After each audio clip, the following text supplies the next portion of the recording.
All right. Well, thank you all for having me. Thank you for joining me. And Sherelle and Lance, this has been fantastic. And it's funny, as somebody who works in technology, I'm laughing at myself because I noticed that when I uploaded the image, it's backwards. But as I uh, as I live as a founder, we just roll with things sometimes. I couldn't get it flipped quick enough. So hey, No, it's you're a good.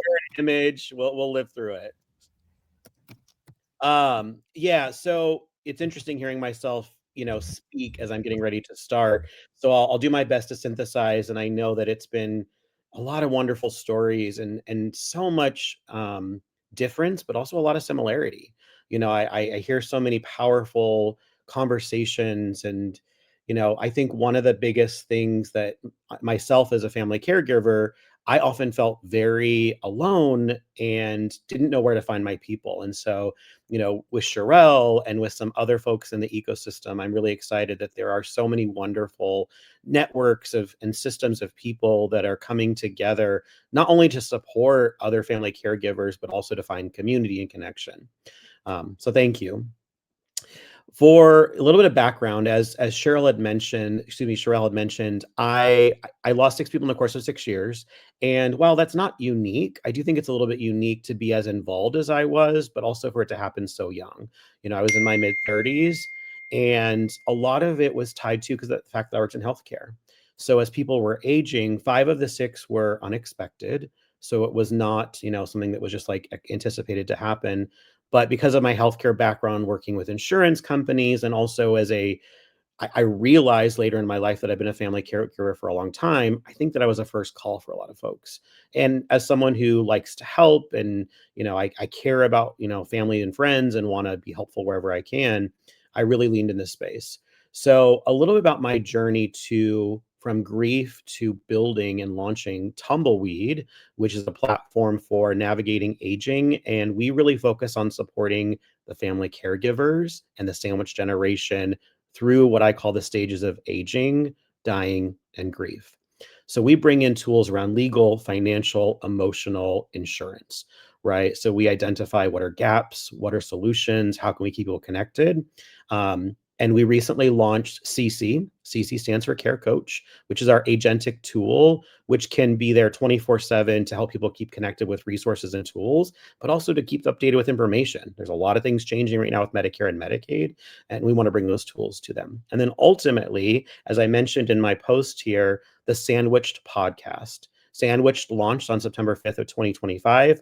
Sherelle was my guest just yesterday, which was fantastic. And so, to all of you who are caregivers who are interested, please do stay connected and reach out anytime. But taking a step back before those things kind of were happening, I spent 20 years in corporate America. I was a pre-pharmacy major, and I moved into hospital administration later in my career. Well, in 2022, I actually took a road trip. My ex and I at the time were going through, a rocky period as relationships do. So I took a 4-month road trip with my 2 dogs. And on that journey, about a month in, I realized I was holding on to some grief with my grandparents. One of my grandparents passed while I was in grad school. And unfortunately, his funeral happened to be on the final day of presentations. And so I couldn't go because it was out of state. And my grandmother passed away during COVID. Like Baz had mentioned, many of us lost people during COVID sooner than we probably would have had the pandemic not happen. And so what I realized was with the grief, I was like, okay, I didn't really have the time or capacity to process it before. So I allowed the road trip to be the moment for it start to show up and to navigate the journey. My grandparents, I was living in California at the time, are from northeastern Iowa. So they're from the Midwest. I had never been before, but I grew up hearing stories. I think I'm a bit of a historian. I was always the kid who loved hearing stories about, old country or like back in the day, right? Like all the stories and capturing, memories and history. And so I was like, okay, I'm going to be going through Iowa on this road trip, and I'll go visit their hometowns and go to the places that I heard so much about from my grandparents growing up. So I did. What was interesting was at the time I was doing consulting. So I was actually doing executive retreats and executive facilitation, but I knew I wanted to do something more. I knew I wanted to help people, but I didn't know in what. And so I came to Iowa, and I happened to go to their hometowns. I found the house that my grandmother had grew up in, which was great, right? I'd heard stories about it. And that actually started what the idea of what eventually became Tumbleweed. And where we first started with Tumbleweed was, and this is probably impacted by my own journey, was the loss and the navigation of grief. A lot of folks talk about, well, funeral homes are very involved and they're great. And I always say that, yes, they are. However, they're not there for the entire process. On average, it takes 12 to 18 months to close an estate, right? And by estate, I'm very mindful of that term because, like, my family didn't have an estate. It was more about the legal documents. It was more about getting in contact with Medicare and Medicaid and closing out bank accounts and things like that. It's a lot of work and it takes time. And you have to wait for a death certificate. And so we started to look into the space of how could we support people through death and dying. And what was interesting was when we were first building Tumbleweed, we were talking to potential customers and users, and they kept saying over and over again, you know what? I feel so overwhelmed with my aging parent or grandparent or my partner who's disabled or who has early onset dementia. What can you help me do to get prepared? And so that's what actually launched Tumbleweed. And so we've been building Tumbleweed now for about 2.5 years. It's been very fantastic. We partner with insurance and financial institutions. And I did that strategically. The reason why is a lot of us that are family caregivers, or even people who are aging themselves, we're strapped for cash. I mean, absent of what we're living through right now, where prices are rising exponentially, people are not getting the benefits they need. But even still, that is just on top of everything else. So insurance companies and financial institutions pay for our platform for their customers, which is fantastic. And that was part of the reason why I wanted to do a business to business partnership so that they actually will get it to the user's hands that's free of cost. And so I won't spend a lot of time talking about that because it's more about the journey to get there. But what was interesting about building Tumbleweed, I talk about that the idea started in the after death experience and navigating grief and loss. But what I realized was I've been a family caregiver for over 30 years. My mom is severely mentally ill. She has been institutionalized off and on since I was 12. My mom was a single mom most of my growing up life, and I'm the eldest. On my mom's side, I have two younger sisters, and I've been a babysitter since I was a very young child, younger than I should have been babysitting, but parents do the best they can. And my mom's mental illness, she would sometimes be in a hospital for 2 weeks, 3 weeks, 6 weeks. But it wasn't just the hospitalization where I would really have to step up. My mom, usually 2 to 3 months before a hospitalization, and then for 1 to 2 months after, would be essentially kind of catatonic, and she would be in bed, and she would be depressed, or she would just close herself in a closet and cry for days on end. Um, and as a young person, I didn't realize that I was a caregiver. It was just, I'm the oldest, I care, and I stepped up. But something that I actually shared with Sherelle, and that I've shared with my mom and my siblings recently, is it took me 30 years to realize that I actually resented my mom and my siblings. And that was actually really hard to talk about. I felt a lot of pain and frustration and disappointment with myself to feel that way. But it's because I didn't know how to ask for help. Nobody was offering help, right? People like, "Oh, you've got it all figured out and you can handle it, so we're not gonna do anything." Um, but I'm glad that I finally figured it out, and I actually leveraged my own lived experience, and I've heard so many stories here today which really resonated about pain and anger and frustration, right? We're all living this together, but I try and actually surface those things in our conversation, right? And so that's part of why through the tools we're building at Tumbleweed, we want it to be something that they have access to, that's built by caregivers for caregivers. And so through that journey, not only we launched Tumbleweed, which is a technology platform, but I remember the week was April of this year. I've been wanting to do a podcast for probably 5 to 7 years, but I always said I'm going to wait till I find the idea that I can't stop thinking about. So I had 4 different conversations in the course of 2 days with family caregivers.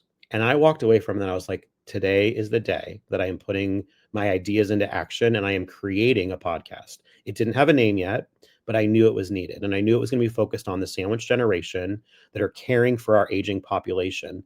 And I try to break apart kind of the traditional understanding of the sandwich generation where it's I've got an aging parent, grandparent, and I've got children of my own. that is absolutely sandwiched, but there is a lot of other sandwich stories.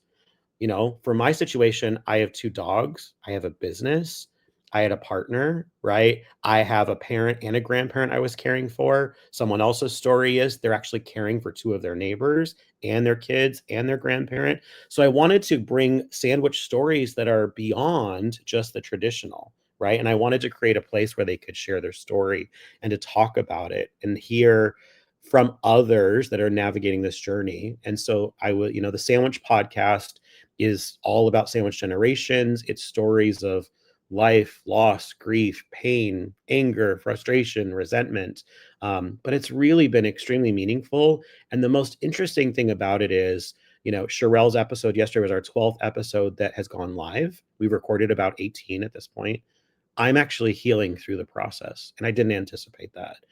And so, for anybody that's struggling with any of the things we've talked about today, one, if you're interested in sharing your story, please do reach out to me. Podcast at tumbleweedplan.com.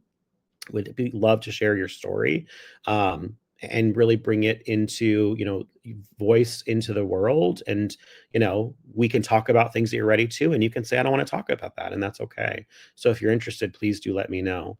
But in all honesty, don't sell yourself short, right? I love that Sherelle is talking about it's important to take time for yourself. I heard a couple of our colleagues share self-care, which is often a bad word, right? And even I've talked to some family caregivers who don't like the word, right? It just feels off to them. And so I'm not going to define it for you, but whatever it is that refuels you, fills your cup, brings you joy, or is even just a few moments of reprieve, like please do take the time to do that for yourself.